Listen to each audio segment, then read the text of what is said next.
1,000 feet and climbing. A brand new 737 takes off during an intense storm. They should be there by now. And then mysteriously falls from the sky over West Africa.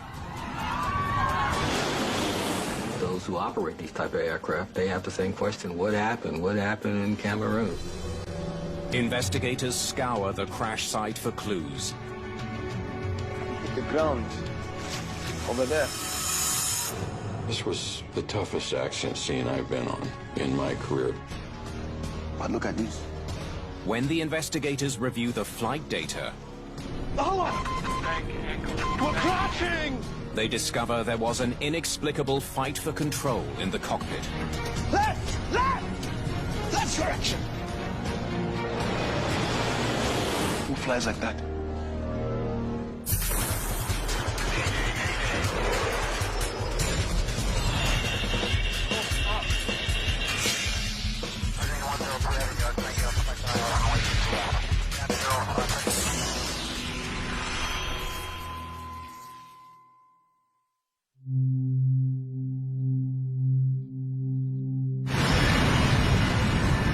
In Douala, Cameroon, Kenya Airways Flight 507 is almost an hour behind schedule.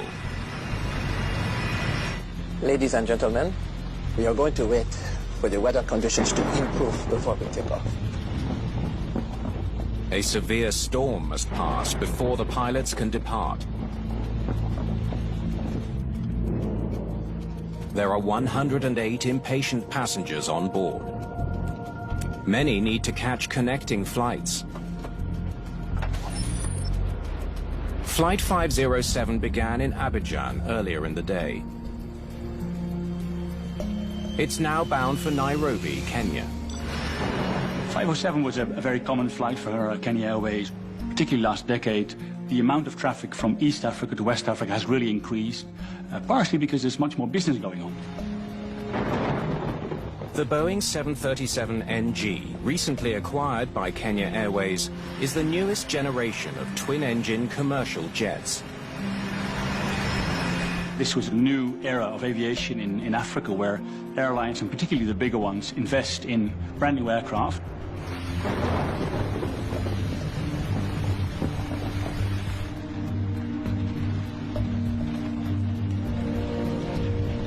Captain Francis Wamwea is in command of tonight's flight. He's an experienced pilot with more than 8,000 hours in the cockpit. Andrew Kiru is his first officer. The young pilot joined Kenya Airways a year ago. Let's see what this storm is doing. The pilots use the 737's onboard weather radar to monitor the storm. Looks like there might be a way around it. Now that the storm has moved off the end of the runway, Captain Wamwea believes he can fly past it. It's quite common that the weather may be a factor in delay in Africa because of its severity, so it's not in that respect a surprise for the operator to find this kind of weather at that time of the night. Tower, Kenya 507. Looks like there's a break in the weather. Requesting startup. Okay, 507. Startup approved. Startup checklist. Quickly, please. Generators on. A few minutes before midnight, Flight 507 is finally ready for takeoff. Okay. Request taxi clearance. Kenya 507 requesting taxi clearance. Taxi runway 12, Kenya 507. Taxi runway 12. Kenya 507.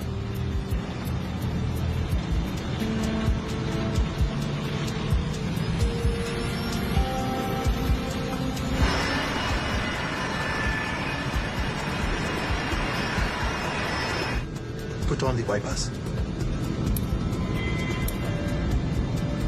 Right is clear.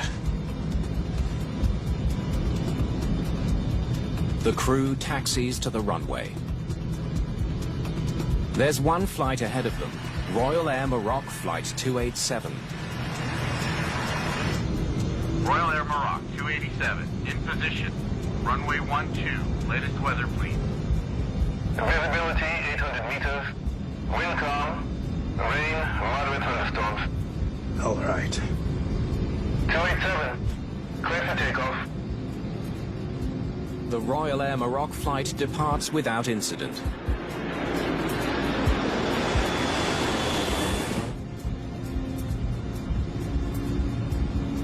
Wait till we line up.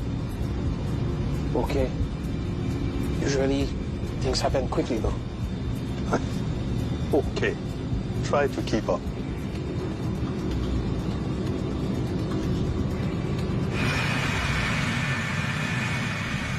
Captain Wam Weir double-checks the storm's position Let's have a look.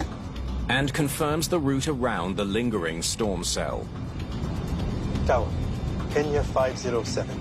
After departure, we would like to maintain a heading. Slightly left of the runway, due to weather ahead. Right. Sorry, slightly right.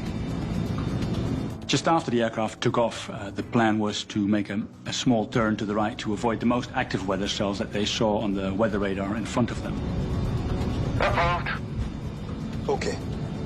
All done. Ladies and gentlemen, a kind reminder to ensure your seatbelts are well fastened for takeoff. Cabin crew to your seats.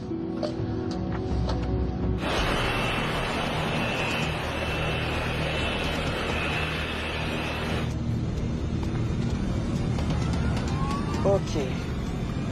Takeoff thrust is set. Speed building on board. Check. 80 knots. Check. V1. Rotate. Just after midnight, Kenya Airways Flight 507 finally departs for Nairobi. You're up. Okay.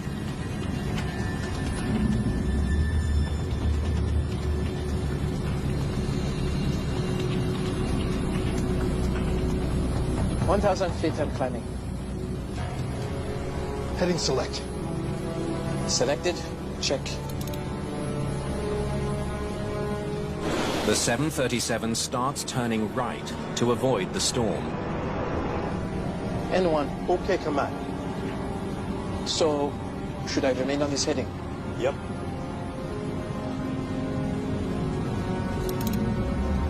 $2,400 feet and climbing.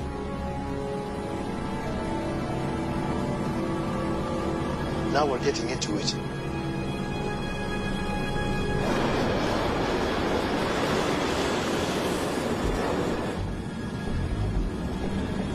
Allah! Bank angle, bank angle. Suddenly, the 737 rolls dangerously to the right. Allah! Bank angle, bank, The captain fights to level the plane, bank angle, bank angle. but it continues banking further and further right.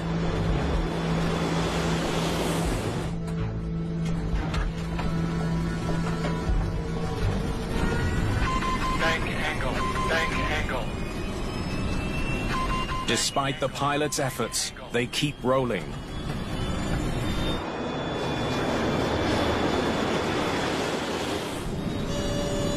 Bank angle, bank angle. Now we are crashing.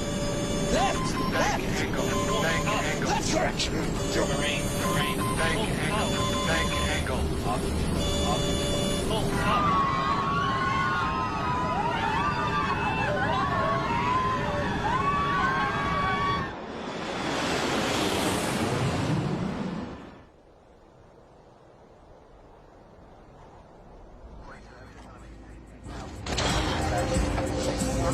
Five hours later, the controller in Douala is ending his shift.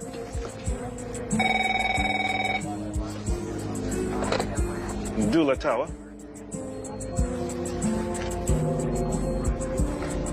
No reason I can think of. They should be there by now. Kenya Airways Flight 507 should have landed in Nairobi 45 minutes ago, but the plane has still not arrived. Sure. And no one even knows where to start looking for it.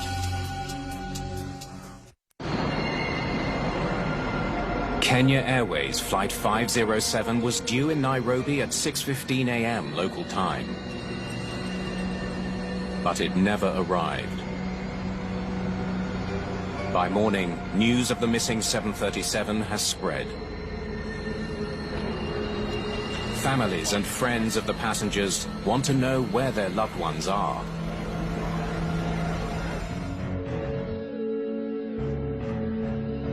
Engelbert Zawa Etundi worked for Cameroon's Civil Aviation Authority. When I first heard that an aircraft was missing, I immediately thought we were going to have a catastrophe on our hands.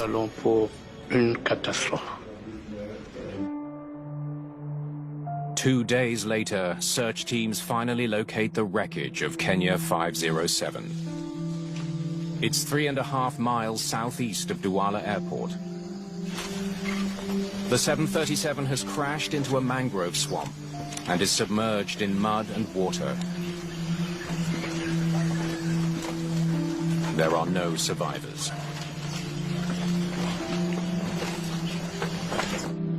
As a nation, we are united in grief with the 20... It's a tragic turn of events. Victims' friends and family are demanding answers from the Cameroonian government. But the government has a problem. Cameroon did not have an agency in charge of air accident investigations.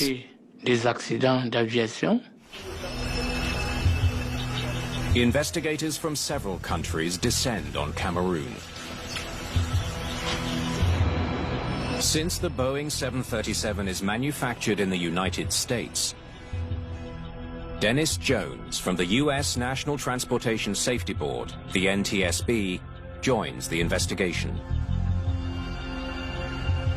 The fact that it was a relatively new airplane at the time certainly made it a little bit more compelling. But all around the world, those who operate these type of aircraft, they have the same question: what happened? What happened in Cameroon? It's all from the tail. Looks like everything else is down in there. I saw a lot of debris from the tail section. We were not able to see the wreckage itself because particularly we were in a swamp, and that was another challenge throughout the whole process.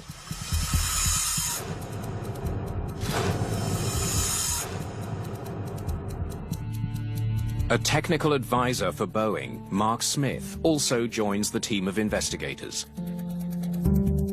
This was the toughest accident scene I've been on in my career at Boeing. We're standing there looking around at the devastation, the destruction. So we have to, as a team, start working on what happened to, where are the various pieces. A key piece of evidence is quickly found: the 737's flight data recorder. Well, looks pretty good, considering. The FDR is sent to Canada's Transportation Safety Board to be downloaded.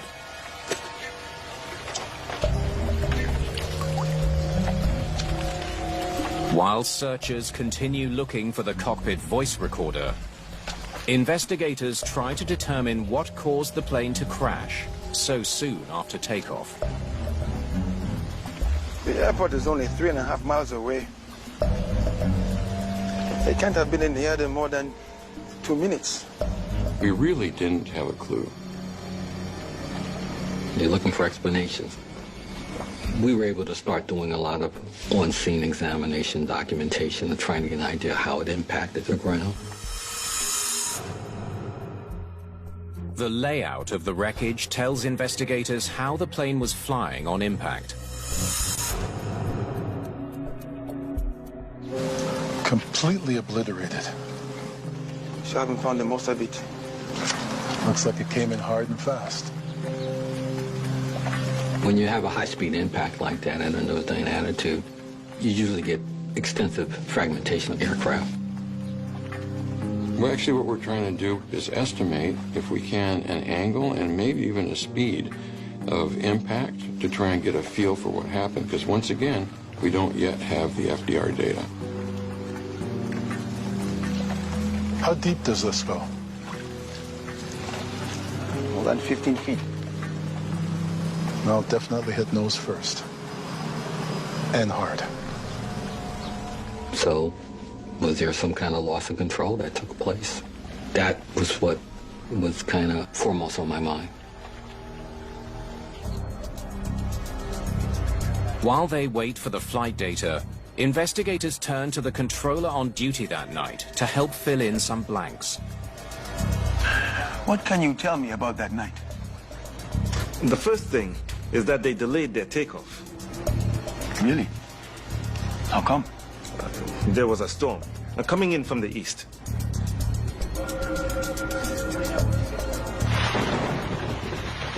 Tower 507. We are going to wait for the storm to pass. Canceling startup. Roger 507, canceling startup. The storm could last all night, but visibility should improve. The airplane was on the tarmac, loaded, ready to go, waiting for the weather to clear, and then they would take off. But 20 minutes later, they decide to take off. Why?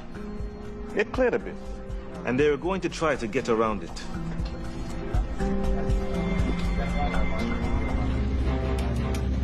Tower, Kenya 507.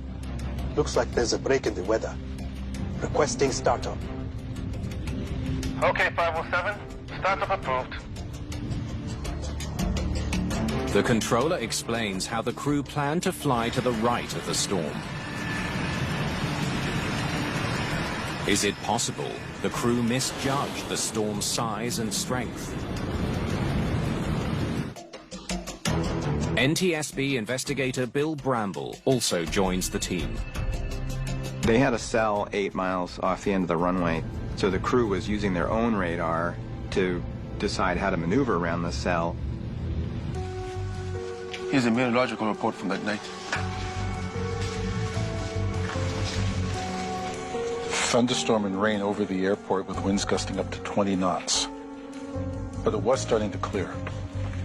Investigators wonder if the wind and rain were still severe enough to bring down a 737. He asked permission from the controller to go around the storm. To the right. Maybe the storm was worse than he thought. There was a weather delay for several flights. KQ 507 was one of 4 flights that were delayed on the ground for about an hour. Investigators need to speak to other pilots who took off from Douala that night. How intense was the storm once they were in the air? I will speak to one of the pilots tomorrow.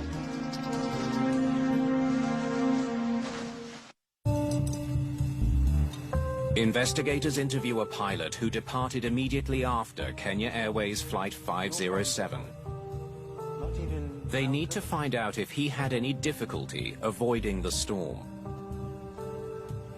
The flight crews solely depended on their own onboard systems to understand what they were getting into. There was no assistance from the ATC. So, no problems at all? Not even mild turbulence? He said that the weather was smooth after they took off.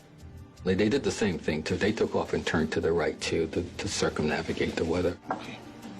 And thank you for your time. Investigators conclude the pilots could have maneuvered around the storm on their flight path. Set. With weather ruled out, the team wonders if there was a mechanical issue with the brand new 737. This was important because it was the first for the 800 series, and if there's an accident and it's not immediately understood what the problem is, it's really important to get to the bottom of it. Technicians in Canada have been able to extract the FDR data. Let's see what we've got. They read the data out. Altitude, airspeed, bank angle, pitch attitude, those sorts of things. Once you plot those out, you can start seeing what occurred. Any malfunction warnings during the flight would provide an important clue. There might have been some kind of mechanical issue that might have popped up. No warnings. They find no signs of any system failure. The data showed us the airplane was behaving as we would expect it to. It was a perfectly airworthy aircraft. There's no question about it. As the team continues looking through the data, but look at this. They discover that just over a minute into the flight, a different kind of alert did go off. Bank angle alert at an altitude of 2,800 feet. For investigators, this is their first real clue about what happened to Flight 507.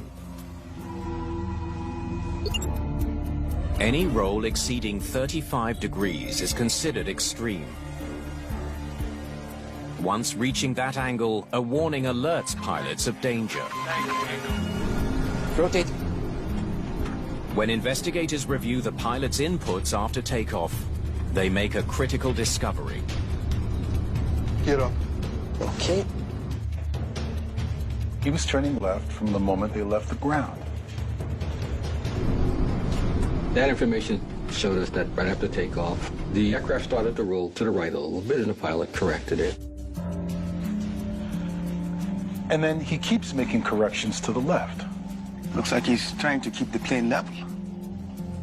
But what caused the slow roll to the right in the first place?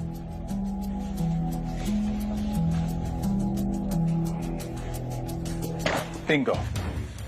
It's the way the flaps are rigged. Gave it a slight right roll. The aircraft had a tendency to roll to the right. The flaps increase a plane's lift at slower speeds. On this particular airplane, the left flap provided slightly more lift than the right one. It's similar to driving down the freeway in your car and just letting go of the wheel. If I was to do that, then it'll start to drift off one way or another. That's the way the airplane was slowly and naturally banking. This discovery explains why the captain kept his control column turned to the left immediately after takeoff. Well, that's weird. But it doesn't explain an even more puzzling element of the flight data. Look at this. The captain's control wheel inputs seem to stop. It's like he just let go of it. 6 degrees right, he does nothing. 11 degrees, 15 degrees, 20 degrees, 30 degrees, and still nothing. As the plane's bank angle approached 35 degrees, neither pilot took action to stop the increasingly dangerous roll. Bank angle, Until the bank angle warning sounded. bank angle. And then he does this. Right, left, right again, left again. In the last moments of the flight, we noticed an erratic movement of the control column that didn't make any sense.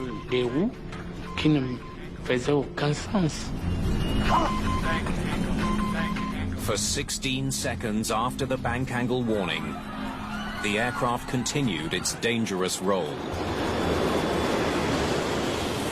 The airplane just continues to roll right up to 110 degrees of bank. The crew didn't recover it before impact.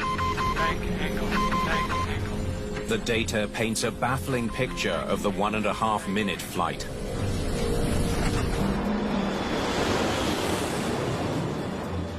Who flies like that? And that was puzzling to us. So it really highlighted that we needed more information, needed more data, and that data is the CVR. The CVR is what tells us the conversation, what might they have been looking at. But after weeks of searching the crash site, there's still no sign of the cockpit voice recorder.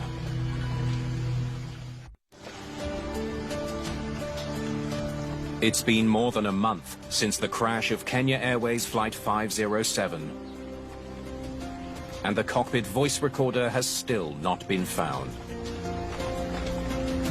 Over there.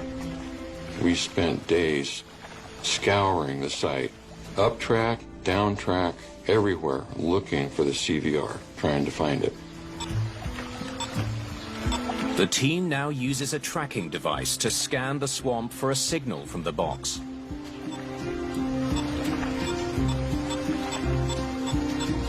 Five weeks after the crash, the cockpit voice recorder is finally recovered.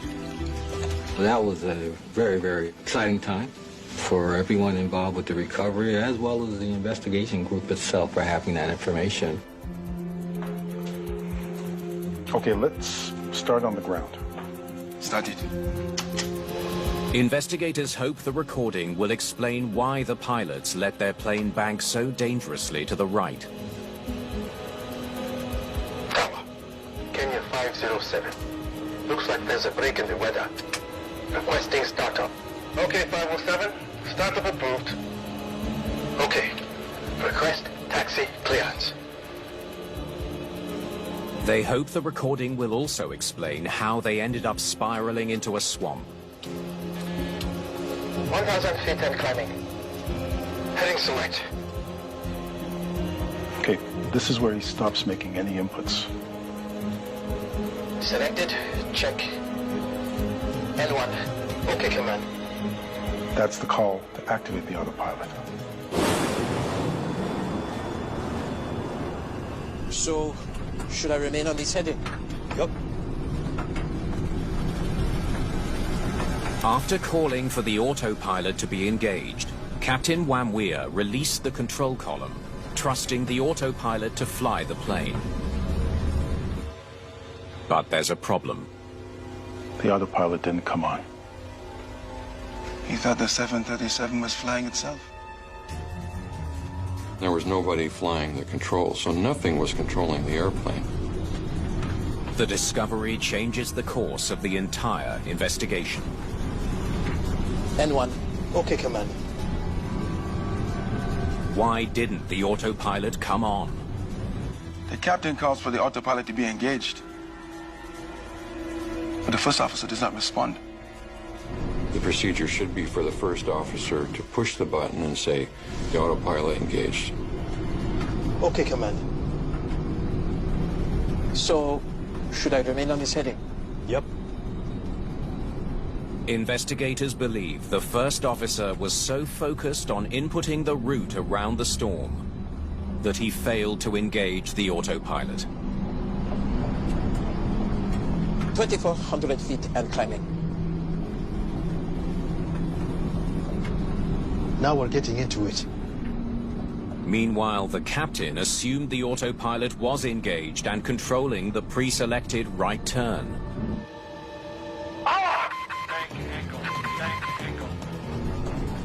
The pilots only noticed a problem when the bank angle warning went off. Bank angle, bank angle. It's pretty clear the captain expected the autopilot to be engaged, and it didn't get engaged. And then neither crew member picked up the fact that it wasn't engaged. We're crashing! Yeah, we are crashing! Left! Left! Left direction!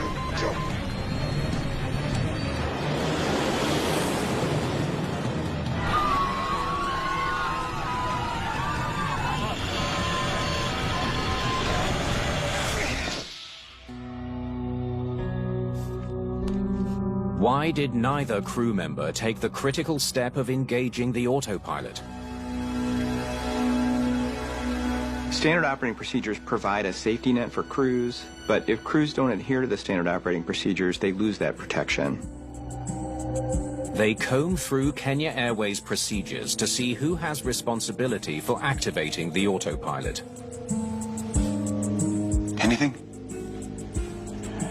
Yeah, from what I can tell, it's not really clear who is supposed to do it. All it specifies is turn on when above minimum altitude for engagement. It's not very helpful. It wasn't really clear in the standard operating procedures of when the autopilot does come on, who's responsible for doing that and what the response should be to that.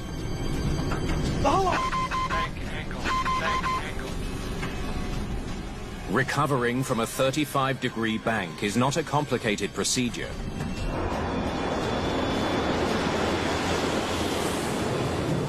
Bank angle, bank angle. The bank angle warning is designed to give pilots enough time to react.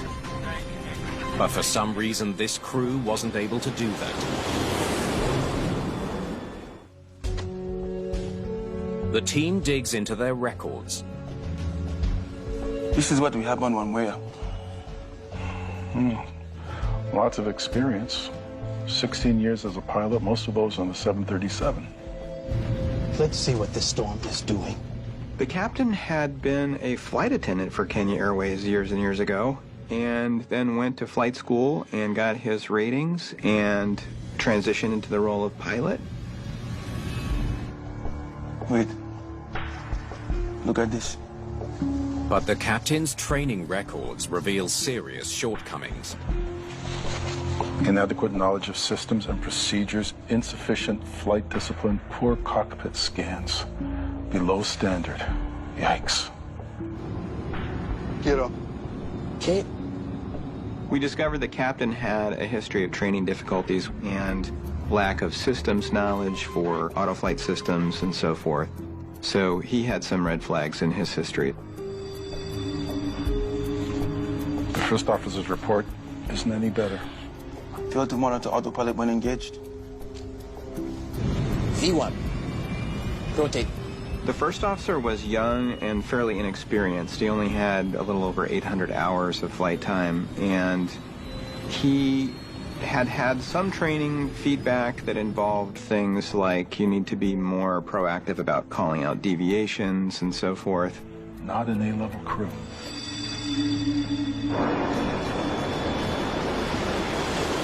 We're crashing! Left correction! Did a lack of skills in the cockpit doom the 108 passengers on board the flight?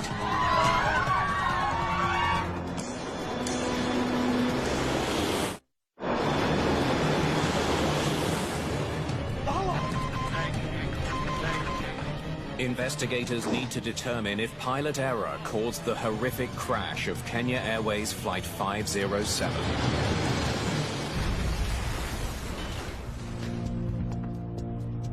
Okay, Allah.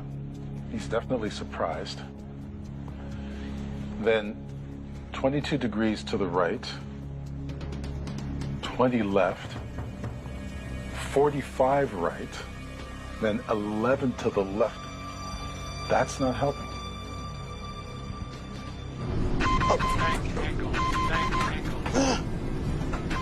When the bank warning came on and the aircraft was on a right roll, the first response was the captain turned it further to the right, and which aggravated the situation.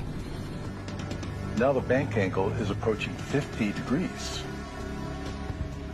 As the situation grew worse after the bank angle warning and the confusion amongst the crew, the autopilot does engage, and the captain pushed that button. The team discovers that when the captain finally realized the autopilot was not engaged, he activated it.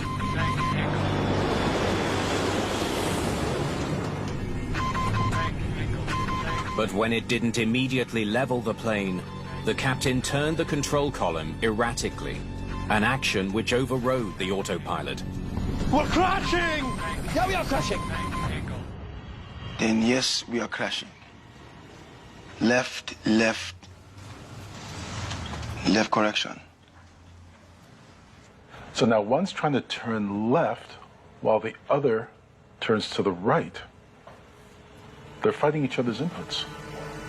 Left! Left! Left correction!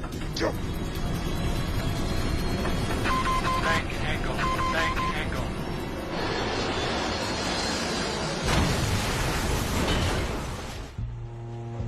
I don't get it. It should have been a simple recovery. The back and forth was trying to do corrective actions, but it didn't seem like it was correcting anything. He's already banked over to the right, 34 or 35 degrees. Why would he roll further? Well, that's the question we have to answer right there. Investigators use a Boeing simulator to recreate the final stages of the flight. From the simulator, you can literally put yourself in the driver's seat and reconstruct the flight and be there at the pilot to be able to determine whether we can recover.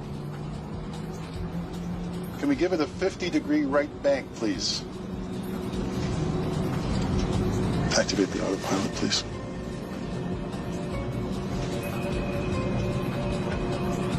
Exactly what it's supposed to do. The roll is slowing. And the inputs we discussed. Right, left, right. Jeez. There goes the autopilot. Bank angle's increasing again. Bank angle, bank angle. The simulation shows that if the captain had given the autopilot enough time to take control, the 737 would have returned to a relatively safe bank angle. But his erratic inputs prevented that from happening. If only he'd done nothing. It was determined that recovery was still an option just a few seconds before impact, really. Investigators are puzzled. Why wasn't the experienced captain able to execute such a straightforward recovery? Was there something here that we were missing in the investigation that may have confused the crew?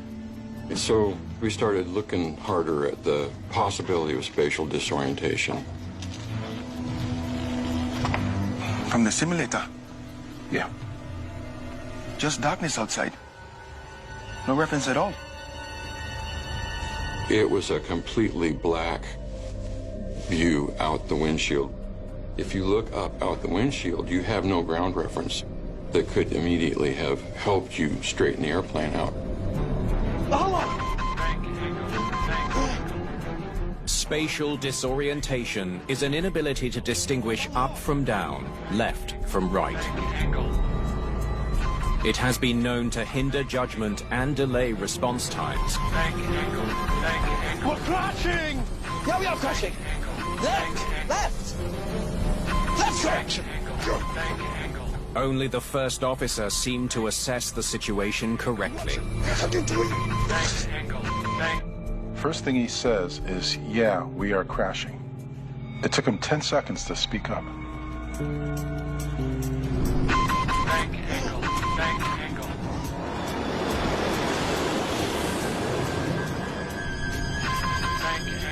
When the bank angle alert went off, there wasn't much discussion about what was happening until the captain said, "We're crashing." Yeah, we are crashing! And the first officer didn't say anything until he said that. Left direction! The team listens to the recording of the first leg of the flight from Abidjan to Douala. They are looking for clues as to why the first officer remained silent. Let's hear it. What is wrong with you? What they hear shocks them. When investigators listen to the cockpit voice recording of the first leg of Kenya Airways Flight 507... Sorry, did you say an altitude of 14,000 feet? Yes. Don't be so stupid. Write it down if you can't remember. Wow. They're stunned by how the captain treated his first officer. It was pretty bad. The captain was sort of browbeating the first officer. There were words like stupid, shut up, stuff like that you wouldn't expect to hear in a professional crew environment. What is wrong with you? Did you not hear the instruction? Heading 230. Understand? The first officer seemed to kind of shut down. Heading 230. Understand? He was, at a certain point, sort of reduced to responding with these sort of monosyllabic grunts. Investigators suspect this might explain why the first officer took so long to speak up.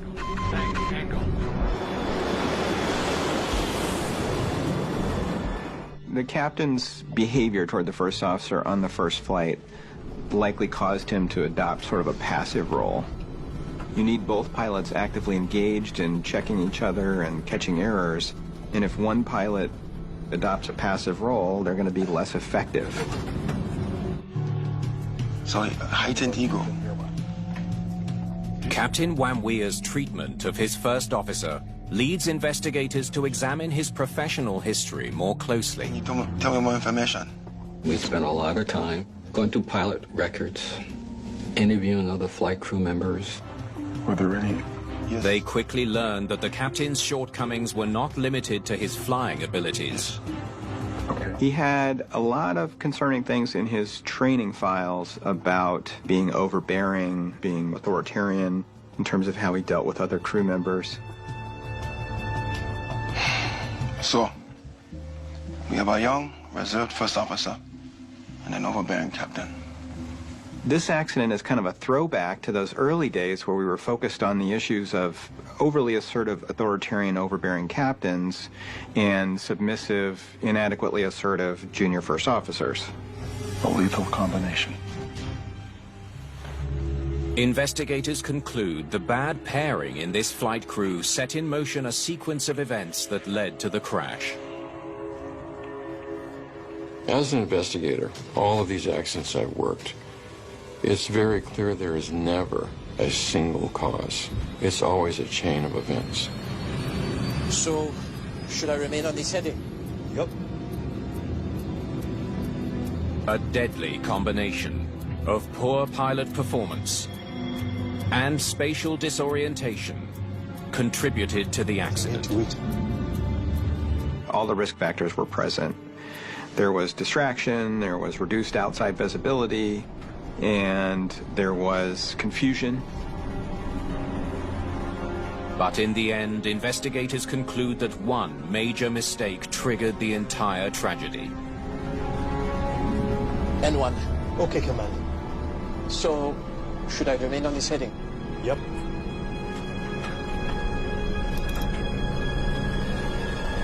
It was the crew's failure to ensure the autopilot was turned on. Bank angle. Bank angle.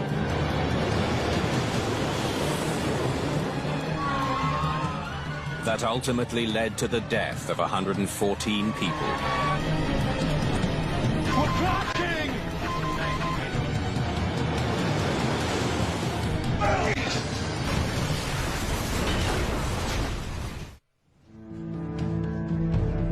In the aftermath of Flight 507's crash, Cameroon's Commission of Inquiry makes a series of recommendations, including the regular update of safety manuals related to cockpit procedure and crew responsibility.